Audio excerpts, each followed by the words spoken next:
एक जमीन के ऊपर कब्जा हुआ बेमीना में, को लगभग 80 कनाल जमीन थी, उसके ऊपर कब्जा हो गया। कब्जा हुआ। उसकी खबर कहीं पे भी नहीं आई। कब्जा करने वाले थे वो फारूक अब्दुल्ला के गवर्नमेंट के अंदर ही एक मिनिस्टर थे वो। उसके दूसरे दिन क्या हुआ कि असेंबली चल रही थी और फारूक अब्दुल्ला चले गए असेंबली के वो जो असेंबली के अंदर जो चीफ मिनिस्टर का ऑफिस होता है वहां पे उन्होंने रेवेन्यू मिनिस्टर को बुलाया, अब्दुल कयूम साहब थे रेवेन्यू मिनिस्टर, और एक बुलाया उसी मिनिस्टर को जिसके बारे में ये बात थी, एक मिनिस्टर और एक एमएलए जो है ये और थे जो उस कमरे में थे। तो बातचीत सारी हुई कश्मीरी में। तो इन्होंने कहा उनको कि जी ये देखो आपका चाहता है फलां है, तो इसने फिर से ये शर्मिंदगी कर दी, वहां पे पुलिस का इस्तेमाल किया, ये किया वो किया, तो ये इन्होंने जमीन घेर ली वहां पे। लिख के तो वो स्टोरी छाप डाली हमने 8 कॉलम की। वो कहा कि भी तो मेरी जो एक एडिटर थे उन्होंने कहा कि यार तो जबरदस्त से पाथ ब्रेकिंग स्टोरी, वो स्टोरी छप गई। तो स्टोरी छप गई। तो दूसरे दिन जो रेवेन्यू मिनिस्टर, जब मैं लॉबी में जाके बैठा हुआ था तो रेवेन्यू मिनिस्टर ने मेरे सर पे ऐसे हाथ फेरा यहाँ पे मैं तो उन्होंने कहा कि बेटा बड़ा आपने जो है वो दिखाया, कमाल किया। मुझे जो मेरे एक एडिटर थे उन्होंने कहा कि आप अब थक गए हैं, आपने बहुत काम किया, आप घर चले जाइए और आराम कीजिए। मैं घर आ गया। तो नेक्स्ट मॉर्निंग मैंने देखा फ्रंट पेज पे ही वहीं पे जो है जहां पे मेन लीड छपी हुई थी, तो उसी को कंट्राडिक्ट किया हुआ, स्टोरी को ही जो वो कंट्राडिक्ट किया हुआ।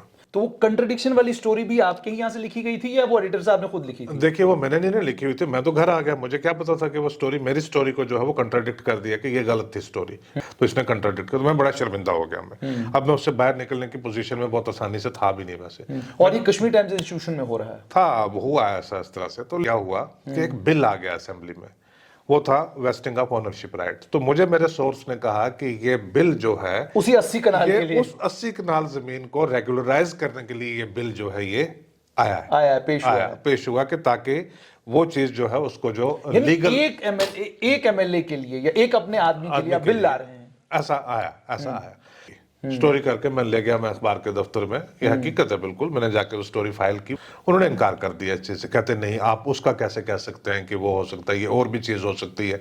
ये जो सिमिलर अलॉटमेंट जो है, ये एक मेडिकल कॉलेज है प्राइवेट, ये उसके नाम पे हो सकता है, उन्हीं को बेनिफिट पहुंचने वाला हो, किसी और को पहुंचने वाला। लेकिन बड़ा कुछ करके वो चीज उन्होंने नहीं वो पब्लिश नहीं की, वो स्टोरी पब्लिश ही नहीं, खबर छपी नहीं।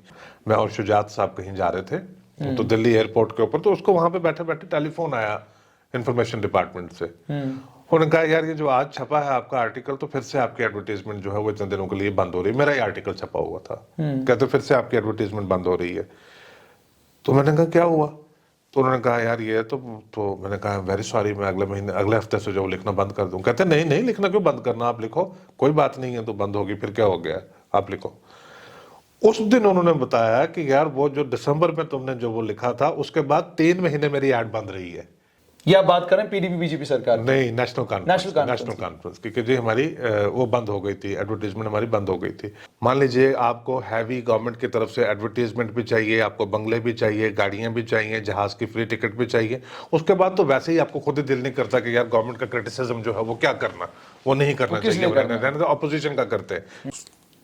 जब नई कश्मीर टाइम्स के साथ सहाफत शुरू की थी तो एक शेर बड़ा पढ़ा करते थे। शेर था मताए लौह कलम छिन गई तो क्या गम है कि खूने दिल में डुबो ली हैं उंगलियां मैंने, जुबां पे मोहर लगी है तो क्या कि रख दी है हर एक हल्का जंजीर में जुबां मैंने। ये शेर जब पढ़ा करते थे तो सहाफत करते हुए यूं महसूस होता था कि जैसे बहुत बोझ हमारे ऊपर है, समाज को बदलने का बोझ हमारे कांधों पर है। लेकिन इस समाज को बदलने के बोझ को लेकर एक छोटा सा वाकया है, आपके साथ जरूर शेयर करूंगा। हमारे एक फोटो जर्नलिस्ट हुआ करते थे, कश्मीर टाइम्स में कॉलम आता था स्विक नोट में बेसिकली यूं हुआ करता था कि जब म्युनिसिपल कॉर्पोरेशन साफ सफाई नहीं करती, कहीं पर गंदगी पड़ी है, कहीं पे कूड़ेदान है, कहीं पे कुछ है, तो ये तस्वीर अक्सर जो है कश्मीर टाइम्स के पेज नंबर 3 पे लगा करती थी। अब एक बार मामला यूं बना कि मैंने देखा कि जो तस्वीर मैं लगाने जा रहा हूं, ये तस्वीर तो ऑलरेडी पिछले हफ्ते लग चुकी है, या मान लीजिए 2 हफ्ता 3 हफ्ता 4 हफ्ता पहले लग चुकी है। तो मैंने अपने फोटो जर्नलिस्ट से पूछा, मैंने कहा जनाब ये बताइएगा कि ये जो तस्वीर आज आपने लाई है ये तो कोई 4 हफ्ते पहले हमने चलाई है। तो उन्होंने जवाब में ये कहा कि जनाब अब आप कहेंगे यहां से वहां मैं कोई 10 किलोमीटर आगे जाऊं, फिर फोटो खींचूं, फिर लाऊं। मैंने कहा आपको जाना पड़ेगा क्योंकि हो सकता है आज सब कुछ बदल गया हो। तो उन्होंने मजाक में कहा, उन्होंने कहा जनाब ये जगह बिल्कुल ऐसी ही है जैसी आज 4 हफ्ता पहले थी, फोटो वही है, कोई तब्दीली वहां पर नहीं आई है, इसलिए आप मेरी जान छोड़िए। मुझे लगा शायद मजाक कर रहे हैं। मैंने बाइक उठाई, फौरन उस जगह पर पहुंचा। यकीन जानिएगा कि जो तस्वीर उन्होंने उस दिन खींची थी, तस्वीर बिल्कुल उस दिन भी वैसी ही थी। फर्क सिर्फ इतना था कि उस दिन थोड़ी गंदगी कम थी, जब मैं दोबारा 4 हफ्ते के बाद गया गंदगी ज्यादा थी। तो लगा यूं कि हम बदलाव की कोशिश तो कर रहे हैं, लेकिन अगर हुकूमत का मिजाज न बदलने का हो तो हम क्या करें। आज वर्ल्ड प्रेस फ्रीडम डे है और मैं उस दौर में वर्ल्ड प्रेस फ्रीडम डे की मुबारकबाद मेरे सीनियर कलीग और जिनसे मैंने सहाफत के बहुत सारे पहले सबक सीखे और पढ़े हैं, जफर चौधरी साहब को दे रहा हूं। शुक्रिया, थैंक यू, आपको भी बहुत मुबारक है। शुक्रिया सर। और साथ में उस दौर में, उस वक्त में जब मीडिया की आजादी को लेकर सब लोग बहुत परेशान हैं और यूं कहा जा रहा है कि मुल्क में आजाद सहाफत जो है वो करना मुश्किल हो गई है। और प्रेस फ्रीडम इंडेक्स की अगर बात की जाए तो अब मुल्क जो है 161वें नंबर पर आ पहुंचा है। क्या वाकई ये हकीकत है कि हम आजाद सहाफत नहीं कर पा रहे हैं? जबर साहब, क्या वाकई ये हकीकत है? असल में जो फ्रीडम है ना, कि आज़ाद सहाफत जिसकी बात है, हमारा इंडेक्स गिर रहा है और पूरे मुल्क के अंदर इसका बहुत बड़ा चर्चा है। जैसे आपके साथ एक पहले इंटरव्यू में मैंने बात की, गोदी मीडिया का जिक्र किया कि जिनको सरकार ने अपने साथ रखा हुआ है। ये सारी चीज़ें हो रही हैं कि जर्नलिज्म आपको आजकल नज़र नहीं आ रहा है, जर्नलिज्म कौन सा है, प्रोपेगेंडा कौन सा है, एंटरटेनमेंट कौन सा है, ये सारी चीज़ें बदलती जा रही हैं। लेकिन अगर आप ये कहें कि सरकार ये सारी चीजें ठीक करके दे, ये सरकारों की जिम्मेवारी नहीं है। ये सारी चीजें जो हैं ये इंडिपेंडेंट चॉइसेस की जो हैं ये चीजें हैं। अगर आप अपनी चॉइस बनाते हैं, आप इंडिपेंडेंट रहना चाहते हैं, तो अगर उसकी कोई कीमत लगती है, आपको वो कीमत अदा करने के लिए तैयार रहना चाहिए। ठीक। मान लीजिए आपको हैवी गवर्नमेंट की तरफ से एडवर्टीजमेंट भी चाहिए, आपको बंगले भी चाहिए, गाड़ियां भी चाहिए, जहाज की फ्री टिकट भी चाहिए, उसके बाद तो वैसे ही आपको खुद ही दिल नहीं करता कि यार गवर्नमेंट का क्रिटिसिज्म जो है वो क्या करना, वो नहीं करना चाहिए। रहने तो अपोजिशन का करते हैं, क्योंकि अपोजिशन तो कुछ अच्छा काम कर नहीं रही है, तो अपोजिशन का काम करते हैं, तो वो चीज हो जाती है। तो ये रहा, आई डोंट फाइंड कि भी ये जो, बिकॉज आपकी नई जनरेशन है, देखने वाले नए लोग हैं, उनको लग रहा है कि ये जो पैटर्न है, ये जो फिनोमिना है, ये इसी दौर का है। ये हर दौर का जो है, every time this has been like this only. ये हर दौर का इसी तरह से फिनोमिना है। सहाफत की शुरुआत की, कौन सा साल था और किस अखबार से शुरुआत की? मैंने 2000 में मैंने किया, कश्मीर टाइम्स से किया मैंने। आपने शुरुआत की, आजाद सहाफत थी? नहीं, आजाद थी। देखो, मैटर ऑफ चॉइसेस होते थे ना। मैं आपको कुछ चीजें बताता हूँ कि चॉइसेस के मामले थे सारे, कि हमने की कुछ ऐसी जो है पाथ ब्रेकिंग स्टोरीज की। अखबार के अंदर जो है वो बड़े मसले होते थे कि वो अगर 3 लोग थे, थोड़ी प्रॉबिलिटी थी, थोड़ा एक दूसरे के ऊपर अकाउंटेबिलिटी थी, कोई एक स्टोरी नहीं पब्लिश करने देना चाहता था तो दूसरा उसको पब्लिश करवा देता था, तो कुछ ना कुछ करके जो है वो अच्छे तरीके से चल जाता था मामला। तो मैंने 2-3 की। जैसे उमर अब्दुल्ला जिन दिनों में नेशनल कॉन्फ्रेंस के प्रेसिडेंट बनने वाले थे, अभी बने नहीं थे, ठीक, वो नेशनल कॉन्फ्रेंस के प्रेसिडेंट बनने वाले थे, तो मैंने नेशनल कॉन्फ्रेंस के बहुत सारे सीनियर लीडर्स के साथ मुलाकात की, अपने बिल्कुल दोस्ताना तरीके के साथ डिस्कशन की, और करके उसमें मैंने एक स्टोरी लिखी। मैंने कहा कि वो कंफर्टेबल नहीं है, क्योंकि जो लोग शेख अब्दुल्ला के साथ चलते थे, फिर फारूक अब्दुल्ला के साथ चलते थे, अब उमर अब्दुल्ला के साथ जो है 27-28 साल की उम्र में जो है उनका सबॉर्डिनेट बनकर उनको वो चलना पड़ गया, जिनके पास 30-30, 35-35 साल का पॉलिटिकल एक्सपीरियंस था।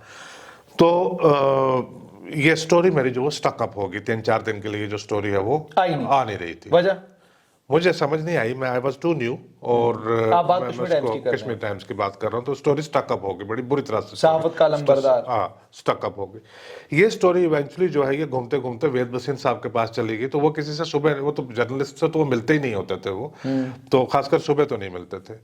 तो मुझे किसी ने कहा कि जी वो आपको बुला रहे हैं, तो मैं आया दौड़ता दौड़ता। 12:30 बजे मेरी उनके साथ मुलाकात हुई सुबह। 12:30 बजे आपको पता कि कोई खास ज्यादा रौनक होती नहीं थी दफ्तर में।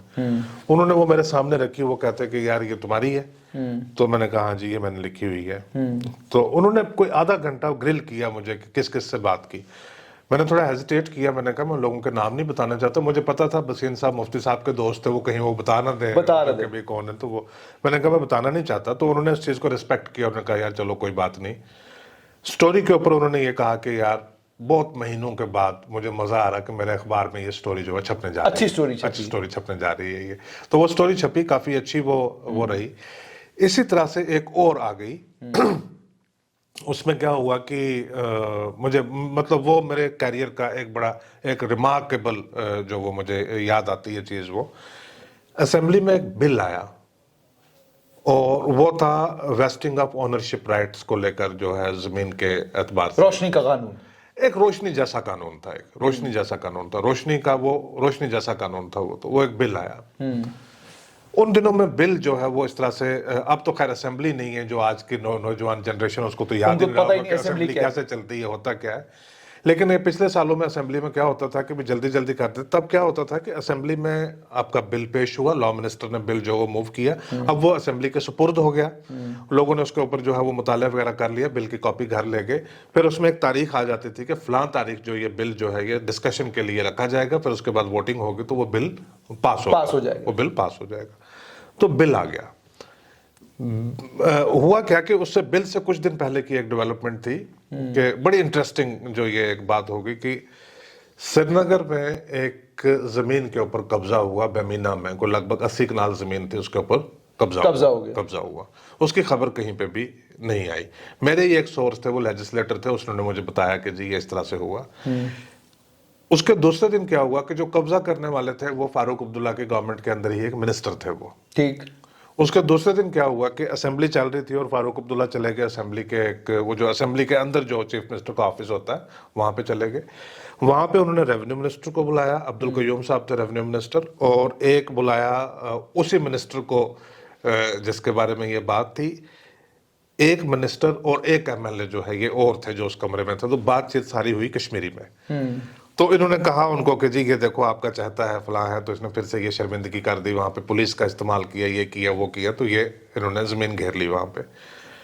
मुझे सारी बात का पता चला, तो मुझे कश्मीर, हालांकि कश्मीरी मुझे इतना तब आती थी ना आज आती है, जो कश्मीरी में जो सेंटेंस इस्तेमाल हुए थे वो तक भी जो है वो मैंने लिख लिए, लिख के तो वो स्टोरी छाप डाली हमने 8 कॉलम की। वो कहा कि भी, तो मेरी जो एक एडिटर थे उन्होंने कहा कि यार तो जबरदस्त, this is a path breaking story, वो स्टोरी छप गई। तो स्टोरी छप गई, तो दूसरे दिन जो रेवेन्यू मिनिस्टर, जब मैं लॉबी में जाके बैठा हुआ था, तो रेवेन्यू मिनिस्टर ने मेरे सर पे ऐसे हाथ फेरा यहाँ पे, मैं तो उन्होंने कहा कि बेटा बड़ा आपने जो है वो दिखाया है, कमाल किया।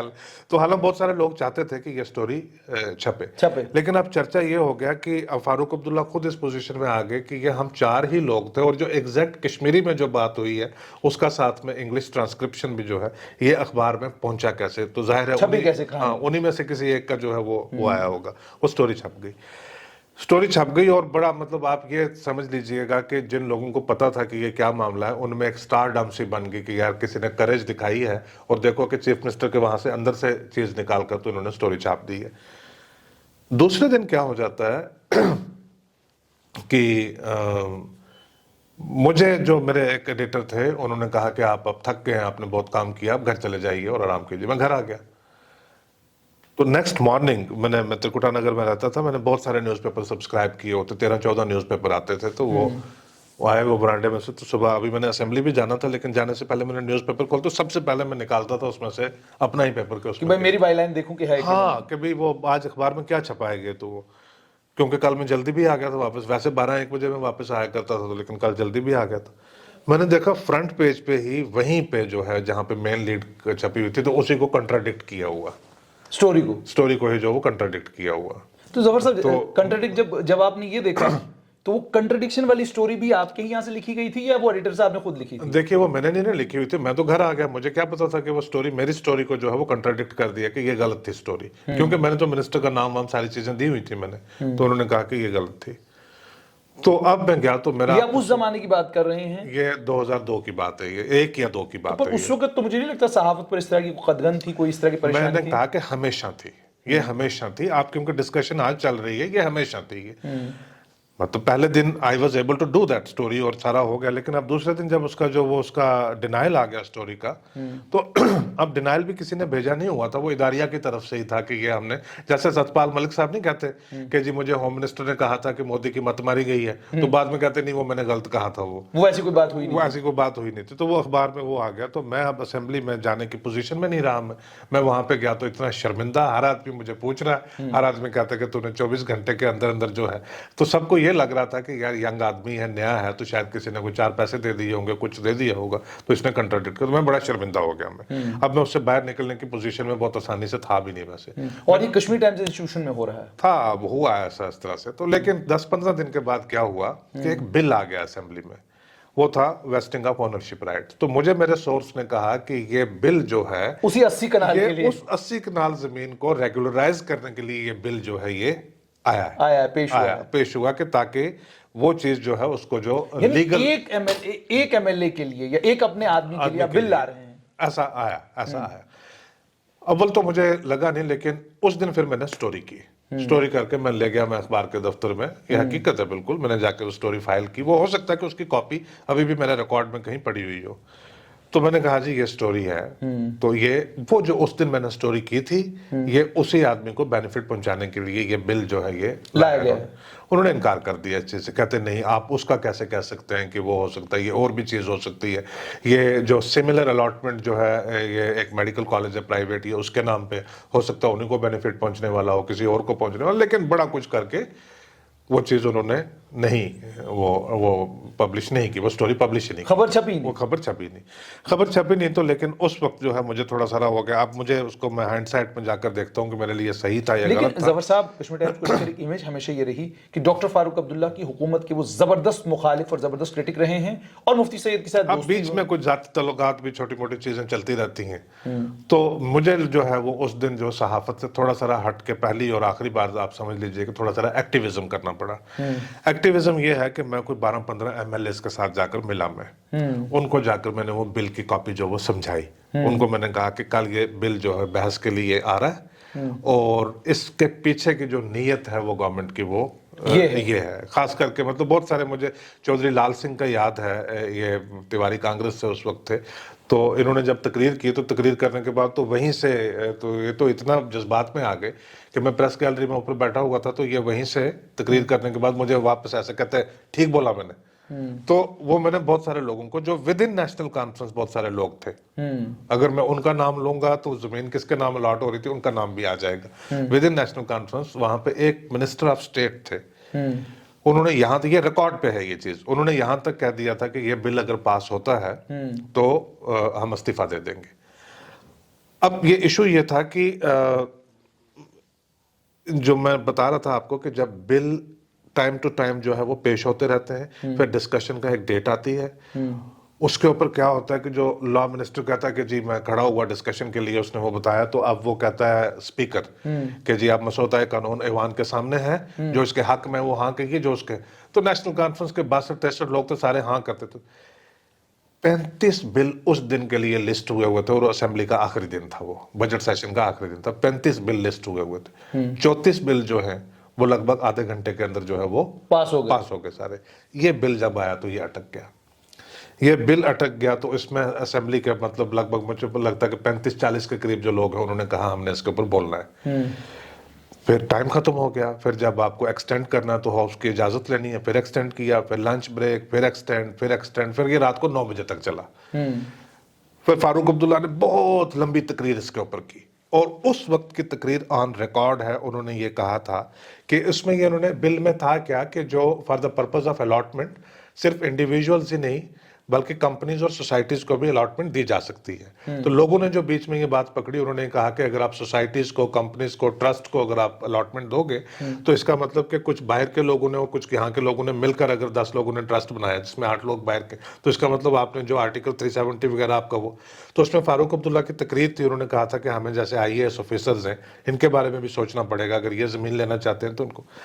खैर वो बिल पास नहीं हुआ, वो सिलेक्ट कमेटी के पास इनको जो है वो रेफर करना पड़ा। फिर उसके बाद का मैंने कुछ ज्यादा उसको फॉलो नहीं किया।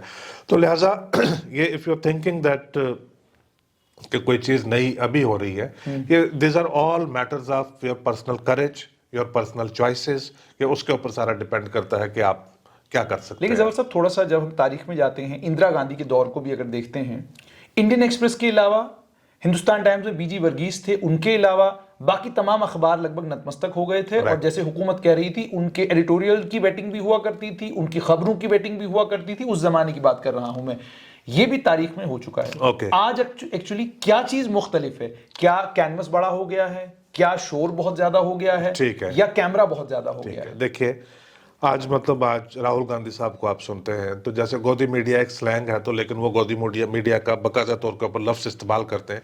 उनकी जो प्रेस कॉन्फ्रेंस हुई दिल्ली, तो उन्होंने देखा रिपोर्टर को कैसे उन्होंने पकड़ लिया कि यार तुम एजेंटी करते हो बीजेपी का सवाल तुम पूछते हो, ये सारी चीज तुम पूछते हो। तो आज कांग्रेस है, कांग्रेस इज फीलिंग कि जी सारी प्रेस को गवर्नमेंट ने अपने कंट्रोल में लिया हुआ है और ये सारे गवर्नमेंट की गोदी में बैठे हुए हैं, और कांग्रेस की कह रही है कि जो फ्रीडम ऑफ एक्सप्रेशन है वो आज घुटन में है, वो किया हुआ है। अब मैं वापस आपको ले जाता हूँ, जब इमरजेंसी थी तो प्रेस को, जैसे कुछ लोगों ने जो करेज दिखाई, इंडियन एक्सप्रेस जैसे लोग हैं उन्होंने करेज दिखाई, जिन्होंने नहीं दिखाई वो गवर्नमेंट के साथ हो लिए, गवर्नमेंट के साथ। उस वक्त जो अपोजिशन के लोग थे वो जैसे एल के अडवाणी जैसे लोग थे। एल के अडवाणी की पिछले लगभग 70-75 साल के अंदर की मीडिया के हवाले से जो सबसे इंपॉर्टेंट स्टेटमेंट अगर कोई इस मुल्क में दी है तो वो एट्रीब्यूट की जाती है इमरजेंसी वाली एल के अडवाणी को। तो उन्होंने कहा कि when you were asked to bend you crawled. तो अब 75 में तो ना आप थे उस मंजर के ऊपर, ना मैं था, लेकिन ये अडवाणी की स्टेटमेंट है हमारे पास, जैसे हमें पता चलता है कि उस वक्त भी मीडिया जो है वो इसी तरह से था। आज आपके पास ये हो गया कि आज जो टेलीविजन है, आज टेलीविजन थोड़ा सा रहा कि जो रूलिंग सिस्टम है उसके डिफेंस करते करते, एक आइडियोलॉजी को या किसी चीज को डिफेंड उसको करते करते आज टेलीविजन थोड़ा सा वायलेंट हो गया है। वायलेंस का मतलब सिर्फ जरूरी नहीं है कि आप बंदूक लेकर या तलवार लेकर सड़क के ऊपर, ये स्ट्रक्चरल वायलेंस जो इस किस्म का होता है कि आप माइंडसेट को जो है वो वायलेंट बना देते हैं, माइंडसेट को आप वायलेंट बना देते हैं। तो वो जो फ्रीडम ऑफ एक्सप्रेशन या स्पीच जो है वो तो उसका तो वो कंट्रोल क्या उसके ऊपर, वो तो उसका जो है वो गलत इस्तेमाल कर रहे हैं, इतना ज्यादा गलत इस्तेमाल करके कि वो कुछ भी किए जा रहे हैं। बल्कि मैं तो चाहता हूं कि उनकी जो फ्रीडम ऑफ एक्सप्रेशन है उसके ऊपर किसी तरह से थोड़ा चेक्स एंड बैलेंसेस, थोड़ा कंट्रोल जो है वो किस तरह से आना चाहिए। तो बाकी these are all matters of personal choices. आपने कोई बहुत क्रिटिकल स्टोरी करके देखनी है, आप 2 साल यही बोलते रहे कि नहीं नहीं ये मनोज सिन्हा तो स्टोरी नहीं करने देते, ये मोदी के टाइम में तो स्टोरी हो नहीं सकती। मैं तब तक नहीं यकीन करूंगा जब तक आप स्टोरी अटेम्प्ट नहीं करेंगे। बिल्कुल, आप स्टोरी अटेम्प्ट करिए, फिर उसके ऊपर अगर आपके पास कोई तकलीफ होती है तो हो सकता है आपके डिफेंस में भी हम आए या कुछ बात करें, लेकिन आप स्टोरी ना करें और आप कहें कि जी मैं तो बिल्कुल जो है वेदर या एंटरटेनमेंट जर्नलिज्म करता हूं क्योंकि मुझे पता सरकार सख्ती करेगी। तो ऐसे कैसे पता चलेगा सख्ती करेगी कि नहीं? क्या ऐसा भी तो नहीं हुआ जफर साहब कि अब सरकार आपको ये कह रही है कि भैया या तो अगर आपको सरकार से प्रिविलेजेस भी चाहिए, और आप सरकार की प्रिविलेजेस को भी एंजॉय करना चाहते हैं और सरकार को क्रिटिसाइज भी करना चाहते हैं, अब ये नहीं चलेगा। आप प्रिविलेजेस ले लीजिए लेकिन हमको क्रिटिसाइज। देखिए ये एक आउटराइट करप्शन है दोनों साइडों से, दोनों तरफ से, कि जो मीडिया जो फ्रीबीज और सारी चीजें एक्सेप्ट करता है वो भी है, और जो गवर्नमेंट देती है तो ये क्विड प्रो को आपका बन जाता है कि आपने मुझे ये दिया मैं आपको ये दे रहा हूँ, आपने उधर सपोर्ट की मैंने आपको उधर सपोर्ट की। बट वो आइडियल जर्नलिज्म जिसकी तरफ आप मुझे लाना चाहते हैं, जिसके बारे में आप बात करना चाहते हैं, वो आइडियल जर्नलिज्म अब है नहीं है यहाँ पे जो उसकी वेस्टर्न कंट्रीज में है। वेस्टर्न कंट्रीज में क्या है कि भाई आप जाते हैं न्यूज़पेपर खरीदने के लिए तो आपको मतलब यूके में फॉर एग्जांपल 1.5 पाउंड का या 2 पाउंड का न्यूज़पेपर मिलेगा, 200 रुपए का आपको न्यूज़पेपर या 150 रुपए का न्यूज़पेपर मिलेगा। तो उसमें जो लार्जली आपकी जो फंडिंग है वो सब्सक्राइबर के थ्रू हो जाती है, और एडवर्टीजमेंट भी आपके पास जो है प्राइवेट बहुत ज्यादा एक्सपेंसिव एडवर्टीजमेंट आपके पास आई हुई होती है, मजबूरी है नोटिस वगैरह सारे देने हैं। तो they spend a lot of money on content के ऊपर वो बहुत ज्यादा पैसा जो है वो खर्च करते हैं। तो आपकी जो फाइनेंशियल इंडिपेंडेंस आपकी इतनी हो जाती है, और आपको कोई, और दूसरा ये है कि डेमोक्रेसी वहाँ पे काफी अच्छे तरीके से चली है, इक्वालिटी है वहाँ पे बहुत ज्यादा। आपको एक बड़ा जर्नलिस्ट होने के लिए बड़े बंगले में रहना या इस तरह से करना महसूस करने की आपको जरूरत नहीं, you can make out your own things. तो हिंदुस्तान में अभी उस किस्म का टेम्परामेंट जो है वो नहीं है। आप सारी चीजें एक्सेप्ट भी करते हैं गवर्नमेंट से, फिर आप खुद ही इधर से फैसला करते हैं कि रहने देते, नहीं करते क्रिटिसाइज, हम सरकार को क्रिटिसाइज ही नहीं करेंगे। किस लिए करते हैं? रहने दे, बड़ी अच्छी गवर्नमेंट है ये, देखो ये बड़े बिल्कुल फ्रेंडली है, हमारे साथ भी है, पब्लिक के साथ भी बड़ी फ्रेंडली है। जैसे आपने कहा कि फ्रेंडली है गवर्नमेंट, जफर साहब पत्रकारों को लेकर भी आपसे एक सवाल पूछना चाहूंगा। क्या हम लोग जो पत्रकारिता जगत में हैं और खासकर जो बड़े इंस्टीट्यूशनों के मालिक हैं, क्या कभी उनके यहाँ क्राइटेरिया काबिलियत, कभी उनके यहाँ क्राइटेरिया आपकी इंटेलेक्चुअल वर्थ, क्या उनके यहाँ कभी क्राइटेरिया ये रहा है कि आप काबिल हैं तो आइए आपको नौकरी मिलेगी, या क्राइटेरिया अक्सर ये रहा कि आप काबिल हैं, आप लायक हैं, आप सब कुछ हैं, लेकिन 4 वोटरी अगर आपके नहीं है तो हम आपको नौकरी नहीं देंगे? जबकि आप सिस्टम के अंदर ईमानदारी भी चाहते हैं, आप सिस्टम के अंदर साफ सफाई भी चाहते हैं, आप सिस्टम के अंदर काबिल लोग भी चाहते हैं, लेकिन आप अपने इंस्टीट्यूशन में सिफारिश से भी लोगों को ले आते हैं, आप अपने इंस्टीट्यूशन में उन लोगों को ले आते हैं जो आपके फेवरेट हैं, आप अपने इंस्टीट्यूशन में सियासी सिफारिश के ऊपर भी लोगों को ले आते हैं। तो how can you claim to be ideal जब आपका खुद का मैकेनिज्म फ्लॉड है? अभी आपने करण थापर का नाम लिया।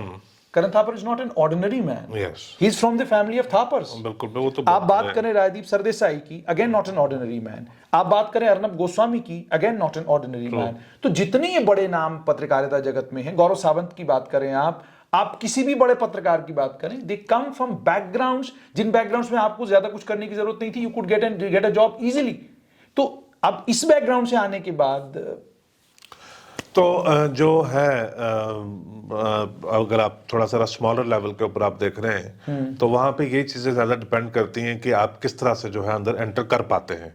तो वो आपकी काबिलियत है या नहीं, तो उसके ऊपर वो ज्यादा चीज मुनसर नहीं करती। लेकिन जो बड़े बड़े इंस्टीट्यूशन हैं, ऑर्गेनाइज सेक्टर के अंदर जो काम करते हैं, उसमें एक दो लोग इस तरह से आ जाते होंगे, लेकिन नॉर्मली उसमें जो रिक्रूटमेंट होती है, हायरिंग होती है, वो ये देखा जाता है कि टैलेंट जो है वो किस किस्म का है, टैलेंट किस किस्म का है, ये चीज मैटर करती है।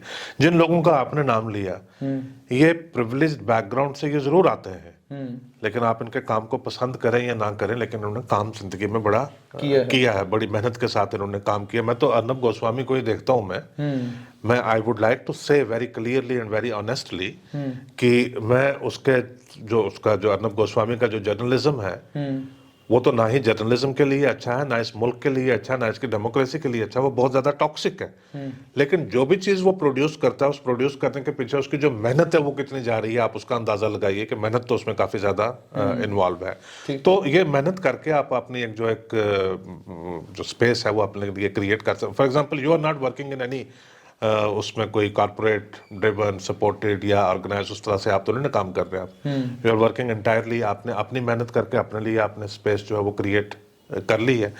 मैंने आपको बहुत सारी चीजों को देखा है कि on a number of counts you support the government also, but on a number of counts आप बहुत सारी क्रिटिकल रिपोर्टिंग जो है वो भी करते हैं। उससे एक थोड़ा सा बैलेंस जो है वो जरूर बन जाता है कि अगर आपने गवर्नमेंट का सिर्फ, जैसे हमने वायर का या कुछ और लोगों का नाम लिया कि सिद्धार्थ वरदराजन, करण थापर, रवीश कुमार, ये सारे लोग जो हैं ये एक प्रॉमिस करते हैं, जो एक अच्छा जर्नलिज्म जो है वो प्रॉमिस करते हैं इस मुल्क में, लेकिन आप इंटायरली इतने वन साइडेड हो जाते हैं कि आपकी 100 रिपोर्ट में से एक भी ऐसी नहीं मिलती कि जो क्लाइमेट चेंज के ऊपर या किसी चीज के ऊपर जो है गवर्नमेंट को पासिंग मार्क्स दे दे।